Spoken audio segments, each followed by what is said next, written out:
belajar bahasa Arab, itu namanya isim tabdil namanya. Maknanya apa? Lebih. Seperti kabaro besar, akbar itu maha besar. Cuma kalau di sini bukan maha mulia, bukan. Karena yang maha mulia itu Allah. Diberikan kedudukan lebih indallah di sisi Allah. Coba bayangkan, masya Allah, luar biasa itu. Dan bahkan di kalimat terakhirnya wa ulaika humul faizun, diberikan kemenangan tuh, target tercapai bahkan beyond expectation. Catatannya gimana? Tadi iman, hijrah, jihad. Jihad itu apa? Jihad itu bukan bawa pedang, bawa bom molotov, bukan bawa senjata, bukan itu. Maknanya bukan hanya itu. Jihad itu asal katanya jahada, artinya apa? Sungguh-sungguh. Apa yang disungguh-sungguhi? Yang disungguh-sungguhi tadi yang diimani. Kita, kalau saya tanya sama jamaah, beriman gak sama Allah? Beriman gak sama Allah? Beriman. Apa wujudnya? Hah? Wujudnya apa? Menjalankan semua apa yang diperintah, menjauhi apa yang dilarang dengan maksimal.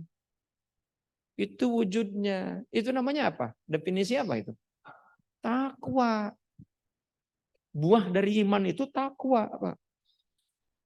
Buah dari takwa apa? Buah dari takwa apa? Amal soleh. Nggak akan dianggap orang yang bertakwa kalau amal solehnya nggak ada. Nah, sholat ini amal soleh. Nah, supaya amalnya menjadi amal soleh gimana?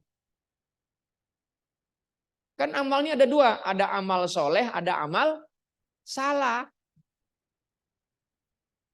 Kalau amal soleh rujukannya apa? Rujukannya syariat. Bukan rujukan kita mau. Jam segini enaknya ngapain? Makan. Ngapain? Ngaji kalau gitu. Tuh, kenapa ngaji?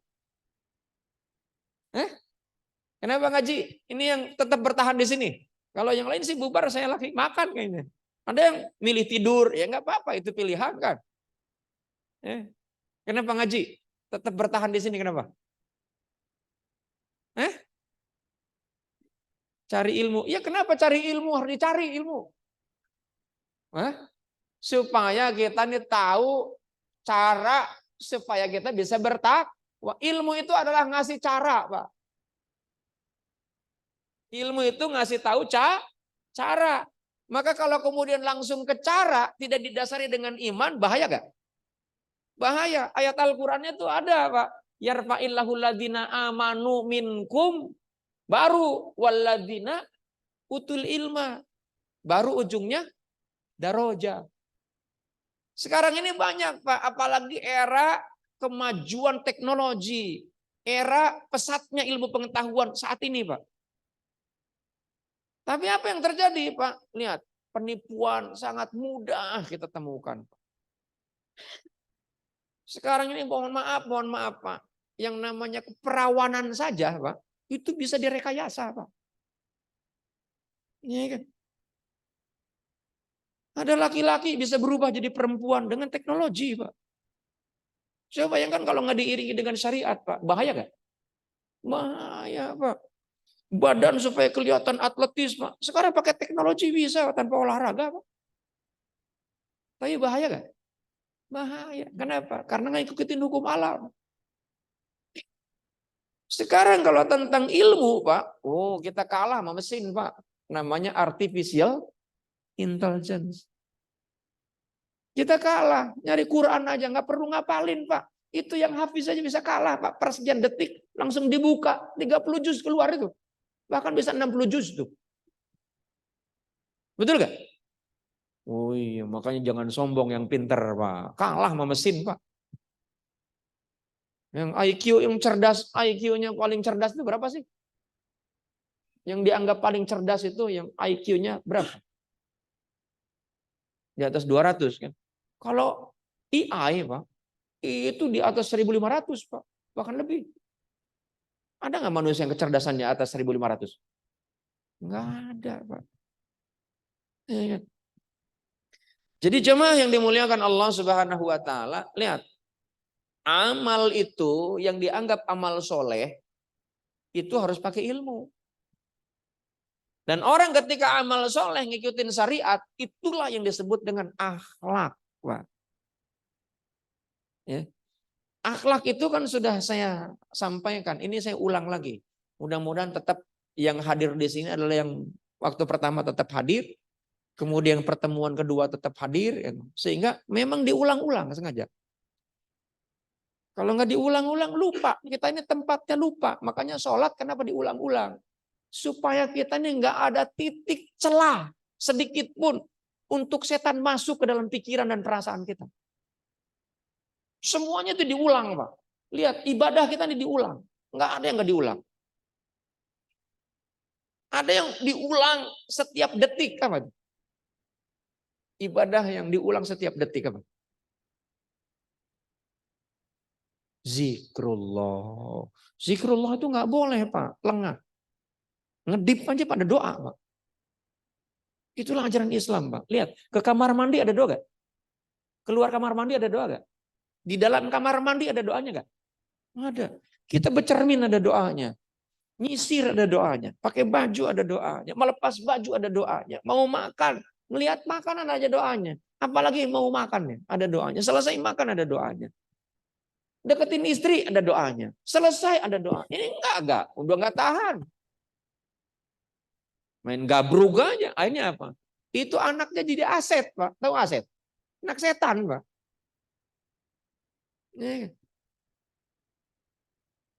Kenapa? Karena kita lengah. Kita mau belajar ada doanya. Selesai belajar ada doanya. Supaya ilmunya manfaat. Nggak bisa lepas dari syariat. Kita mau belajar apapun. Mau nuntut ilmu apapun. Kalau kita nilibatkan Allah. Iqra bismi rabbikal ladzi khalaq. Maka itu akan selamat. Tapi kalau nggak libatin Allah, Pak. Itu pintar. Akhirnya apa? Seperti Hiroshima Nagasaki, Pak. Itu kenapa Hiroshima Nagasaki? Bom atom. Bom atom itu namanya bom atom itu dapat nemu atau dari hasil riset? Hasil riset itu ilmu, Pak, namanya. Dihancurkan, Pak. Sebagaimana senjata yang dipakai melakukan genosida oleh Israel. Nah, itu kan pakai ilmu, Pak. Strategi, taktik, cara. Nah, itu kan supaya nggak kena serangan musuh, itu pakai ilmu. Cuma nggak pakai iman. Oh, pakai. Mereka kan punya prinsip keimanan kepada Yahudi. Kan? Kalau dia ilmunya dipakai dengan keimanan, orang Yahudi harus masuk Islam. Yahudi itu yang sekarang udah kafir, Pak, hitungannya. Agama yang di luar ajaran Islam, hitungannya dalam konsep keyakinan kita bukan intoleran ya. Itu beda lagi urusan tentang urusan toleransi ataupun tentang tatanan kenegaraan. Tapi prinsip kita secara pribadi bahwa kita adalah orang Islam, inna dina indallahil Islam. Nanti ketika kita toleransi ada tatanan syariatnya. Seperti apa? Jangan keterlaluan juga ya, toleransi itu. Dan kalau orang-orang lain tahu, Pak, sebutan kafir jauh lebih santun dibandingkan non-muslim, Pak. Cuma karena nggak ngerti aja, Pak. Karena memang di-framing sama orang-orang yang memang tidak suka dengan Islam. Ada kalimatnya dalam Al-Quran. Walan tardol anka yahudu walan nasoro hatta tatabi'a milatahu. Yahudi dan Nasrani tidak akan pernah rela, Pak. Kita ini menjadi pengikutnya. Sebentar lagi kan 25 Desember. Ngapain? Nah, ini kaitan dengan akhlak nanti. Ya. Ada yang berpendapat, oh ucapkan nggak apa-apa selamat. Ada yang berpendapat, nggak boleh, ini kaitan dengan akidah. Tinggal pilihkan saja. Ya. Jadi jemaah yang dimuliakan Allah Subhanahu Wa Taala, akhlak itu, Pak, akhlak itu segala sesuatu yang sesuai dengan maunya Kholik itu namanya akhlak. Sholat maunya Allah bukan? Sholat maunya Allah apa maunya kita? Maunya Allah. Ketika kita menjalankan, itu kita berakhlak kepada Allah. Makanya tidak ada timbangan yang paling berat di sisi Allah kecuali orang yang berakhlak, Pak. Bahkan ulama-ulama masyhur, Pak, jumhur, para ahli ilmu di zaman tabi'in, para sahabat, bahkan Rasulullah sendiri menyampaikan bahwa yang namanya din itu adalah akhlak, adalah din. Sampai-sampai bahkan Rasulullah mengeluarkan statement, dan ini menjadi hadis, Pak. Hadis qaul namanya, perkataan. Karena semua yang ada pada diri Rasulullah itu menjadi rujukan, Pak. Baik itu qauliyah, fi'liyah, takririyah, hamiyah, itu adalah menjadi rujukan. Makanya jamaah yang dimuliakan Allah Subhanahu wa taala, dalam konsep ajaran Islam, Pak, bahwa syarat diterimanya ibadah kita menjadi amal soleh, ya kan, lihat, wal asri innal insana lafi khusr. Demi waktu, kita nih sekarang terikat dengan waktu gak? Terikat dengan waktu. Demi waktu, kata Allah, sesungguhnya manusia ini merugi. Kita pengen rugi apa untung? Untung. Kalau pengen untung, kata Allah, illalladzina amanu, kecuali orang-orang yang beriman. Apakah sampai di situ ayatnya? Enggak. Apa tambahannya? Wa amilus solihat, yaitu orang-orang yang beramal soleh. Apa wujudnya? Al-Quran nyebutin watawasau bil haq, watawasau bis sabr.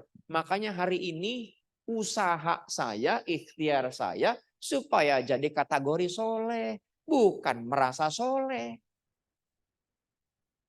Apa yang saya lakukan? Watawasau bil haq, menyampaikan yang benar. Perkara tersinggung itu urusan Bapak, bukan urusan saya. Mau kayak apapun lembutnya, Pak, Rasulullah tetap aja, Pak, dicaci maki, betul gak? Itu yang namanya udah benci, Pak. Mau dijelasin kayak apapun, gua kagak suka. Itu bahasa Betawinya begitu. Tapi kalau orang yang namanya suka, Pak, mau jelek kayak apapun, tetap dia rangkul, Pak. Makanya lihat kata Sayyidina Ali, ladinan liman la aklalahu, tidak ada agama orang yang akal sehat jangan dipakai. Kalau kata Rocky Gerung itu akal sehat, akal waras. Ya, dipakai itu akalnya. Nah, supaya akalnya sehat, isi pakai ilmu. Ini nggak ada ilmu, Pak, belajar dari Google, ya, nggak ada dialog, tinggal langsung telan mentah-mentah, akhirnya dia tiba-tiba jadi ustadz, Pak. Bahaya gitu. Bahaya, Pak. Saya aja nggak berani manggil diri saya ustadz. Ya. Saya mondok pesantren 9 tahun. Kuliah sampai jenjang S3. Ya kan? Kemudian saya belajar ngaji juga di tempat lain. Kadang saya bukan hanya sekedar menyampaikan, tapi juga ngedenger juga. Nah, sebab itulah supaya amal kita menjadi amal soleh, Pak. Nah, ini ada syaratnya, Pak. Ini ada 3 tuh. Ada mabda, ada manhaj, ada ghoyah. Supaya kita menjadi beramal soleh. Apa itu mabda? Dasar, Pak. Dasar itu apa? Rujukan. Segala sesuatu. Bapak bekerja di PP, masuk jam 8, pulang jam berapa? Jam 5. Dari mana itu ketentuannya? Ada undang-undangnya nggak? Ada aturan kerjanya nggak? Nah itu, Pak. Kalau Bapak ternyata pulangnya jam 3, Pak, karena teguran nggak itu? Ditegur nggak? Tegur, Pak, harus. Apalagi pas lagi kerja, keluyuran ke mall, Pak, belanja. Potong tuh gajinya harusnya. Ya. Bilang ngaji, tapi kagak ngaji, Pak. Tadi keluyuran. Nah itu namanya bohong namanya. Oh tapi kan waktu istirahat. Ya memang benar juga sih. Ya. Nah sebab itulah jamaah yang dimuliakan Allah Subhanahu wa taala. Nah rujukan untuk kita dianggap menjadi orang yang beramal soleh itu apa? Yang pertama adalah Al-Qur'an. Ah, kaitan dengan berakhlak itu ada nggak di Al-Quran? Kalau nggak ada nggak usah diikuti. Cuman nih Al-Quran nih kadang beda-beda pemahaman, Pak. Maka lahirlah yang namanya tafsir. Tafsir itu beda-beda. Kenapa? Sesuai dengan yang menafsirkan. Tapi ini nggak sembarangan orang bisa menafsirkan karena ada syarat ketentuan yang harus dia miliki. Nggak boleh. Saya aja nggak boleh. Saya hanya mengacu saja kepada tafsir yang sudah ada. Tafsir Jalalain, tafsir Sayyid Qutb, ya kan? Fi Zilalil Quran. Banyak tafsir-tafsir itu. Ya. Jadi jemaah yang dimuliakan Allah Subhanahu wa taala. Jadi kalau nggak ada Al-Quran, ada dalilnya. Nggak bisa. Al-Quran itu memang kadang ada yang sifatnya global. Maka kemudian ditambahi oleh apa yang disampaikan penjelasannya oleh Rasulullah SAW. Itulah yang disebut dengan sunnah. Makanya ahlu sunnah. Ada orang menjalankan ahlu sunnah. Ya kan? Kenapa kamu berjenggot? Sunnah. Kenapa celananya cingkrang? Sunnah. Nggak apa-apa. Memang itu ada rujukannya. Yang nggak sunnah itu berantem, Pak. Itu. Sunnahnya apa? Akur. Bukan saling menjatuhkan, kemudian saling menyudutkan. Nah itu. Ini kadang, Pak, dia ngikutin sunnah yang wajibnya terabaikan. Ya.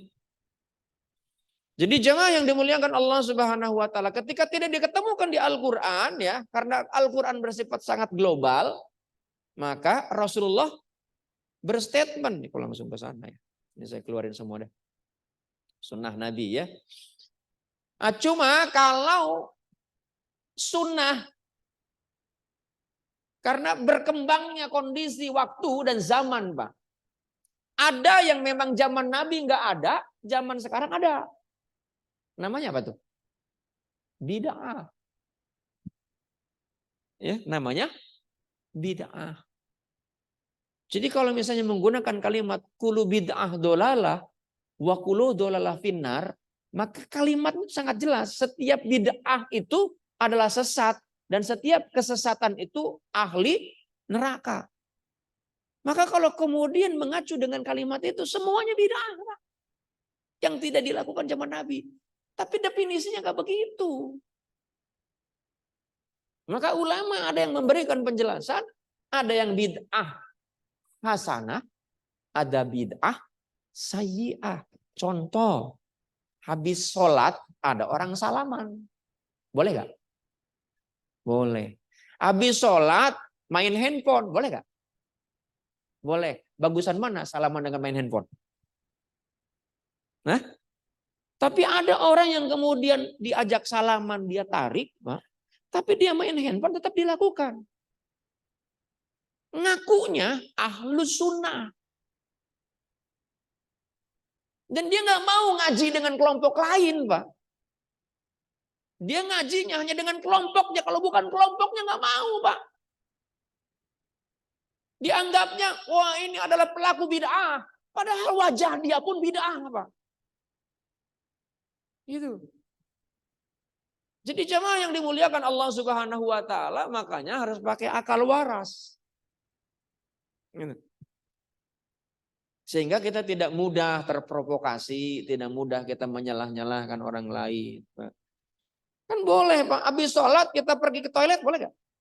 Boleh, Pak.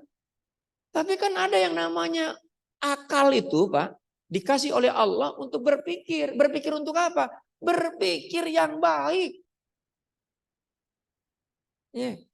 Makanya kata Allah dalam Al-Quran surat Al-Hajj, afalam yasiru fil ardi fatakuna lahum qulubu ya la yafqahuna biha walahum adanun la yasma'una biha fa innaha la ta'mal absor walakin ta'mal qulubul lati fis sudur.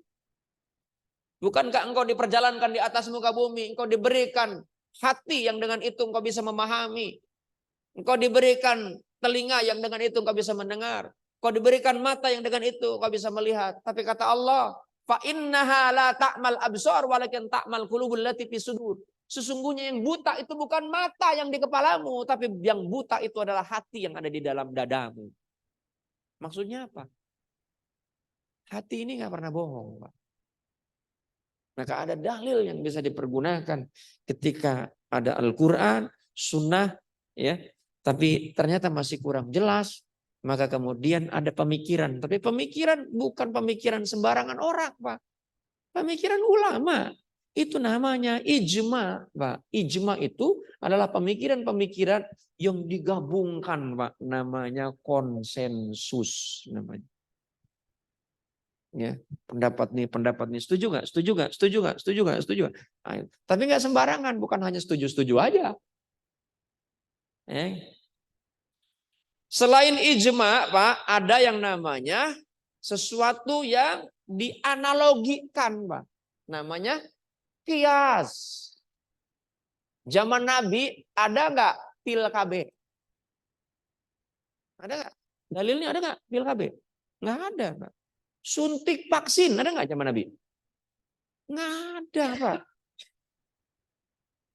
Kalau nggak ada, kenapa suntik vaksin? Bid'ah, ahli neraka itu kalau gitu. Kemudian kias, Pak. Zaman Nabi nggak ada pil KB. Ya. Yang ada apa? Kalau belajar ilmu syariat dari Nabi, ada namanya ajal, Pak. Oh, ini penting belajar bagi laki-laki. Kalau pengen keturunannya nggak terlalu banyak. Kalau laki-laki yang subur kan nempel di kita jadi, Pak. Iya kan? Bininya kalau subur, Pak, kolornya lewat aja, Pak, jadi langsung hamil. Iya kan? Nah, sebab itulah ada caranya KB, itu kias namanya. Kalau zaman Nabi aslinya Pak, ajal. Ajal itu apa? Ini bukan bicara tentang porno, Pak. Tapi berbicara tentang hukum. Dia berhubungan badan, spermanya dikeluarkan bukan di dalam vagina. Tapi di luar. Ya. Tapi dengan persetujuan istri. Kalau istri nggak ridho, jadi masalah. Ya. Cuman kalau kayak gitu, makanya kenapa harus baca doa sebelum berhubungan? Supaya tetap terkendali, Pak, nafsunya. Karena nafsunya yang nafsul mutmainnah, bukan nafsul amarah. Ya kan? Bukan nafsu yang diiringi dengan setan, Pak. Itu kan hubungan badan adalah kenikmatan yang diberikan oleh Allah Subhanahu wa taala. Ibadah nilainya. Supaya itu bernilai ibadah dan menjadi amal soleh, tetap itu harus melibatkan Allah, Pak. Baca doa dulu. Selesai, baca doa lagi. Mau tidur, baca doa lagi. Ya kan? Apa yang dilakukan oleh Rasulullah, itu lakukan. Maka semuanya dikias, Pak. Ada kias. Kias itu adalah analogi, Pak. Disemisalkan. Zaman Nabi ada bank nggak? Nggak ada, Pak. Maka ada kias, Pak. Siapa yang memunculkan tentang kias? Ulama, Pak. Maka lahirlah yang namanya mazhab. Ada orang yang kemudian gini, anti mazhab, Pak. Oh, saya nggak mau, saya maunya dengan Rasulullah. Cocok, Pak. Kalau memang mau. Cuman itu salah tempat karena hidupnya beda zaman. Kalau semuanya kepada Rasulullah, berarti ente harus hidup zaman Rasulullah. Zaman Nabi nggak ada itu yang namanya pakai mobil, Pak. Maka kemudian dibolehkan kias, unta, kuda. Nah, kalau KPP bawa naik unta pakai kuda, Pak. Bau semua pada berak sembarangan, ntar. Maka diganti, Pak, kiasnya pakai kendaraan boleh, itu kan. Nah, jamaah yang dimuliakan Allah Subhanahu wa taala, supaya ada rujukan, Pak. Ibadah yang kita lakukan nih kayak taklim, ya kan? Taklim kenapa? Oh, ada apa yang anti? Oh, zaman Nabi enggak ada itu ngaji pakai laptop. Laptop kapan datangnya? Ya, jangan ke laptop. Nabi aja nggak pakai ini, Pak, nggak pakai kitab. Kitab itu kan adanya belakangan, Pak. Menulis para ulama menjelaskan tentang ada yang namanya Al-Muwatta. Siapa tuh? Kitabnya siapa? Al-Muwatta. Imam Syafi'i. Zaman Nabi nggak ada Al-Muwatta, Pak. Mau ada Nabi kok. Semuanya tinggal nanya sama Nabi. Ya kan? Semuanya harus merujuk. Kita tahu bahwa apa yang dilakukan saat ini kita sesuai dengan sunnah itu karena ada ulama, Pak. Jangan kemudian ingkar sunnah, ingkar ulama, Pak, tanpa mazhab. Dari mana? Oh, Imam Bukhari, Imam Muslim itu kan jauh, Pak, dengan yang namanya Imam Syafi'i, Imam Hanafi, Imam Maliki, Imam Hambali, jauh jaraknya, sampai 200 tahunan lebih. Nah, kemudian yang kedua setelah mabda ada namanya manhaj, Pak. Manhaj itu apa? Metode, cara. Ya, cara. Kita sholat harus ngikuti manhajnya Rasulullah. Seperti apa manhajnya Rasulullah? Kita nih nggak tahu kalau nggak belajar mazhab, Pak. Apa bedanya mazhab dengan manhaj? Kalau manhaj itu adalah metode, mazhab itu adalah sebagaimana kalimat bahasanya. Madhab itu asal kata dari dahaba, artinya apa? Pergi. Jadi kalau madhab itu, kalau diterjemahkan, kalau tasrif itu ya, kalau belajar bahasa Arab, itu maka mazhab itu adalah alat untuk bepergian. Kendaraan namanya, mazhab itu. Anda mau pakai mazhabnya Maliki, boleh. Mau pakai mazhabnya Hanafi, boleh. Mau pakai mazhabnya Imam Hambali, boleh. Mau mazhabnya Imam Syafi'i, boleh. Yang tidak boleh mazhabnya Imam Samudra, Pak. Itu nggak boleh. Karena bukan ulama mazhabnya. Jadi jamaah yang dimuliakan Allah Subhanahu wa taala, mazhab itu adalah sebuah cara dengan supaya bisa ditangkap dan dipahami oleh orang-orang setelahnya tentang bagaimana cara yang dilakukan Rasulullah. Ya, untuk menegakkan kepada manhaj itu. Orang kalau ngaji, manhaj yang paling betul mazhabnya Rasulullah. Emang iya. Tapi Anda tahu manhajnya Rasulullah seperti apa dari mana? Ulama, Pak. Ulama yang menjelaskan. Sholat yang benar takbir itu apa segini? Apa segini? Ya, apa segini? Dari mana tahunya? Ada dalil, Pak. Kemudian ngeletakin tangan dari sini, dari sini, dari sini. Ya. Ada nggak? Ada. Itu stres, Pak. Ya, sini. Itu semuanya ada dalilnya, Pak. Makanya itu pentingnya ngaji. Jangan kerja mulu. Nanti kerja. Hanya apa? Stres. Puyang. Begitu pensiun, Pak. MPP, Pak. Mati pelan-pelan. MPP. Namanya. Kalau udah MPP, Pak, meriang aja udah bawaannya, ya kan? Ini apa? Kalau yang punya cucu, ya nimang-nimang cucu, Pak. Ngilangin stres ya. Ada yang miara kambing, ada yang miara bebek gitu. Ini sekarang masih kesegar-segar masih pada kerja, Pak. Tapi ada yang kelihatan sudah mulai agak ngedipnya agak jarang. Nah, itu sebentar lagi MPP itu. Benar. Kalau udah MPP jangan, Pak, diajarin bisnis, nggak akan nyambung. Nggak akan nyambung, Pak. Udah rumet, nggak diajarin bisnis MPP. Diajak, Pak, supaya kenal dengan Allah. Karena sebentar lagi maghrib. Ya. Nah itu, kalau yang MPP itu ya pada di masjid gitu loh. Itu.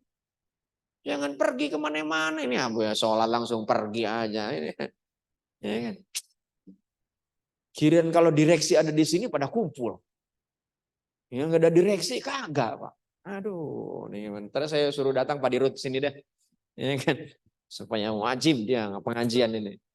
Saya kebetulan dengan Pak Dirut kan saya kenal dekat. Ya kan?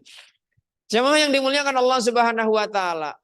Maka di sini, Pak, yang menjadi rujukan apa? Syariat Nabi Muhammad SAW. Syariat Nabi Muhammad itu syariat dari Allah. Wa ma yantiqu anil hawa in huwa ila wahyuy yuha. Semua apa yang dilakukan oleh Nabi, semua yang diucapkan, jangankan yang diucapkan, yang dilakukan, yang dicita-citakan aja menjadi hukum, Pak. Contoh, suatu ketika Rasulullah datang ke Madinah, mendapatkan para sahabat sedang puasa. Ditanya oleh Rasulullah, kamu puasa apa itu? Puasa Muharram ya Rasulullah. Lah emang kenapa? Nah, dijelaskan gini-gini. Oh kalau gitu kita yang lebih berhak. Karena nih keturunan kita Nabi Musa itu kita lebih berhak dibandingkan orang Yahudi. Nah supaya menyelisihi kita nggak boleh sama dengan orang Yahudi. Maka kemudian tahun depan kita harus berbeda dengan mereka. Maka disebutnya puasa Tasu'a. Tasu'a itu adalah menyelisihi. Bisa 9-10, bisa 10-11. Terserah. Ya. Tapi Rasulullah keburu wafat, Pak. Enggak melakukan. Nah itu namanya cita-cita, Pak. Itu jadi hukum, Pak. Kemudian apa yang tidak dilakukan tapi Rasulullah menyetujui. Itu namanya takririyah. Rasulullah enggak melakukan. Apa contohnya? Makan daging kuda. Rasulullah enggak suka makan daging kuda. Ya. Tapi sahabat ada yang makan daging kuda. Oleh Rasulullah enggak dilarang. Maka boleh. Ada juga namanya dob. Sejenis biawak bukan biawak. Yang adanya di gurun. Bukan kadal Arab, bukan. Ya kan? Orang kalau pergi haji titip kadal Arab. Nggak tahu tuh apa. Ya kan? Nah, iya, kadrun ya kan. Nah, kadal gurun ya kan. Jadi jemaah yang dimuliakan Allah Subhanahu wa taala ada sahabat yang makan gitu, bukan biawak, sejenis kayak biawak. Ya. Nah, kemudian itu menjadi hukum, Pak. Jadi apa yang terjadi pada diri Rasulullah itu menjadi sunnah. Semuanya. Banyak orang yang kemudian mengaku ahli sunnah, Pak. Justru yang sunnah-sunnah yang pokoknya kadang-kadang terabaikan. Sunnah yang perintilan itu yang kadang-kadang malah justru dianggap menjadi yang pokok, Pak. Itulah pentingnya kita mengaji dan mengkaji, Pak. Ya. Sunnah Nabi itu apa? Bekerja dengan produktif. Oh, itu sunnah. Ya, menghasilkan karya yang gemilang. Oh, itu kalau Anda orang yang beragama Islam, yang soleh, Pak. Ketika Anda ditugaskan oleh perusahaan, target sekian. Misalnya tahun ini targetnya berapa? PP. Berapa? Berapa triliun? Apa ratus miliar? Target bisa 100 miliar. Oh siap. 200 miliar. Itu, Pak. Rasulullah lakukan ketika jadi karyawan tuh begitu. Nggak pernah nuntut ini, nuntut itu. Udah giliran kerja datangnya terlambat. Gaji kagak naik-naik, protes. Itu bukan sunnah namanya. Kalau sunnah itu, Pak, jalankan dengan penuh tanggung jawab, Pak. Nggak ada celah waktu pun terbuang sia-sia, Pak. Kenapa? Selama 8 jam Anda dibayar oleh PP untuk bekerja. Ketika Anda telat, kan nggak ada dikurangin tuh, nggak ada sistemnya masalahnya. Kalau kemudian Anda tidak bisa memberikan lebih, Pak, maka gaji Anda, Pak, sebetulnya bukan hak Anda. Oleh Allah, dalam konsep hukum sunatullah, orang Barat menyebutnya law of attraction. Itu akan dihancurkan oleh Anda kerjanya nggak sesuai, Pak. Bentuknya apa? Bisa sakit, bisa ditipu. Ada aja pokoknya. Karena memang bukan haknya, Pak. Sama halnya Anda bekerja lebih, Pak. Beyond expectation, Pak. Lebih kerja Anda digaji 1 juta. Tapi pekerjaan Anda 2 juta. Berarti ada hutang perusahaan sama Anda 1 juta. Nggak usah khawatir, Pak. Allah akan ganti, Pak. Kan ganti, Pak. Saya ngajar di sini niatnya gratis, Pak. Niatnya gratis. Allah. Saya sampaikan sama diri saya mau niat gratis. Saya bilang. Bagian daripada untuk ikhtiar amal soleh. Dikasih transport juga. Ya sudah, saya terima aja. Saya nggak minta. Dan saya nggak pernah protes, Pak. Mau dikasih berapapun nggak ada masalah, Pak. Saya juga sering, Pak, ketika saya nih ngajar ya. Mudah-mudahan ini bukan dalam rangka ria, ini dalam rangka tahadus bin ni'mah saja. Pernah sering, bukan sesekali, Pak. Saya khutbah, diundang di lembaga besar gitu. Allah takdirkan. Lupa itu karena diajak makan mungkin kan. Wow, begitu nyuci itu kain gamis. Dia cerita, istrinya bilang, ini ayah, ada amplop kok di gamis. Begitu, ya Allah itu khotib, udah seminggu Pak. Dia baru telepon, dia nyamperin ke sini. Akhirnya apa yang terjadi? Rob, saya mohon maaf, khilaf. Saya bilang nggak ada masalah. Saya bilang saya pun nggak nanyain, bilang. Ya kan, nggak nanyain. Saya bilang, udah Prof, karena Prof nggak pernah nanya, nggak nanyain, saya tambahin ya tuh Pak.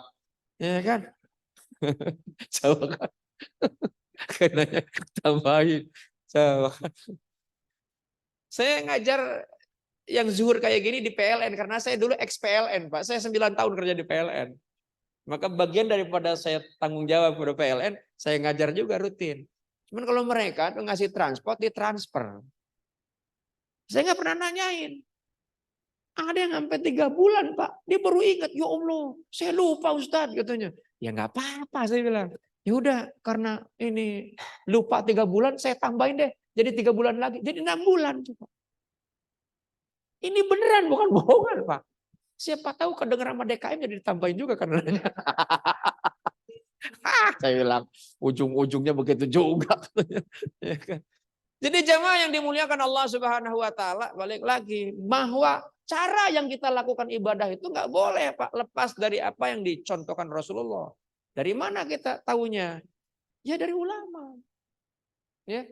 Kemudian apa lagi? Ghoyah. Ghoyah itu apa? Tujuan. Dari setiap ibadah yang kita lakukan itu masing-masing punya tujuan, Pak. Sholat itu dijelaskan oleh Allah tujuannya untuk apa? Tanha anil fahsya wal munkar. Yang namanya itu perbuatan, ya, perbuatan apa? Keji dan munkar. Itu namanya akhlak, Pak. Jadi kalau sholat Anda tepat waktu, ya kan? Bubarnya tepat waktu, bisa jadi Allah nggak ridho, bisa jadi Allah nggak suka. Kalau kinerja Anda nggak diperlihatkan dengan tepat waktunya sholat. Nah itu, lu cuman ritual doang itu namanya. Sholat pengen paling depan Pak, dilangkahin orang Pak. Itu ada Pak. Giliran kerja Pak, amburadul Pak. Nggak beres Pak. Rasulullah kerja Pak. Itu bikin tercengang Pak sang owner Pak. Kenapa? Karena keuntungannya melebihi daripada yang diharapkan oleh sang owner, Pak. Sampai-sampai apa yang terjadi, Pak? Owner, Pak, jatuh hati, Pak, sama karyawan itu. Siapa tuh ownernya? Siti Hadijah, Pak. Nggak usah minta-minta jabatan, Pak. Ya, nggak usah. Wallah, Anda hina, Pak, minta jabatan. Belum tentu dapat, Pak. Tapi perlihatkan kinerja dengan baik, Pak. Biarkan orang lain tercengang dengan kinerja kita, Pak. Maka biarkan orang lain yang mempromosikan diri Anda kepada atasan. Kenapa? Karena kita dianggap ahli, Pak. Pekerjaan yang kita lakukan semuanya bagus. Ini mau enggak kebanyakan dalil, Pak. Kerja kebanyakan dalil. Berdasarkan hadis ini. Loh. Kayaknya kebanyakan ngaji, koslet kayak itu. Ya kan? Ya, ngajinya mungkin ngaji nggak pernah pindah-pindah, hanya di situ aja. Ya kan? Nah sebab itulah Pak, perlihatkan bahwa kita yang dianggap soleh itu Pak dengan hasil karya Pak. Karena Rasulullah hasil karyanya banyak. Rasulullah ini seorang nabi, rasul Pak.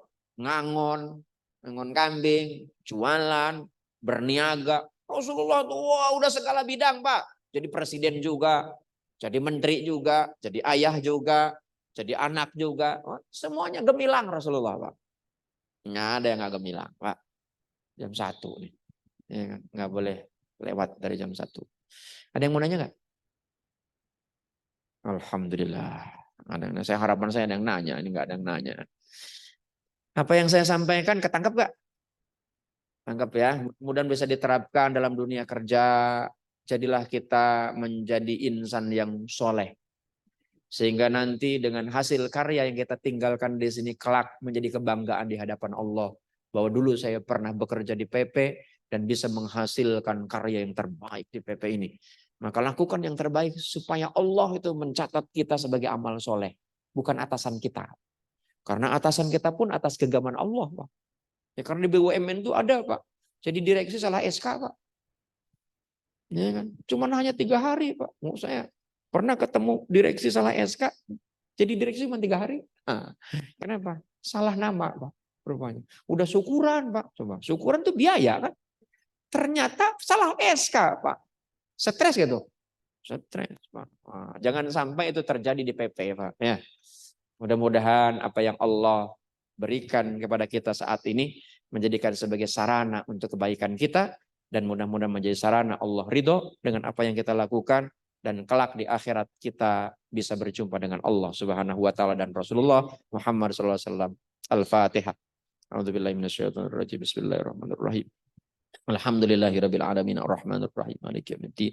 Iyyaka na'budu wa iyyaka nasta'in shiratal mustaqim shiratal ladzina an'amta 'alaihim ghairil maghdubi 'alaihim waladdallin. Wa'fu 'anna ya karim wa'fu 'anna ya rahman wa'fu 'anna ya rahim. Allahumma ja'al hadza jam'an marhuma wa tafarruqana min ba'dihi tafarruqan ma'suma.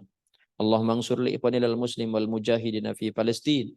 Allahumma ansur li ikhwanil muslim wal mujahidin fi Palestin.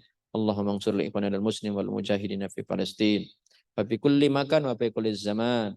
Subhanakallah bihamdika asyhadu an la ilaha illa anta astaghfiruka wa atubu ilaik. Rabbana taqabbal minna innaka antas samiul alim wa tub 'alaina innaka antat tawwabur rahim. Rabbana atina fid dunya hasanah fil akhirati hasanah wa qina adzabannar. Walhamdulillahirabbil alamin wal afu minkum. Assalamualaikum warahmatullahi wabarakatuh.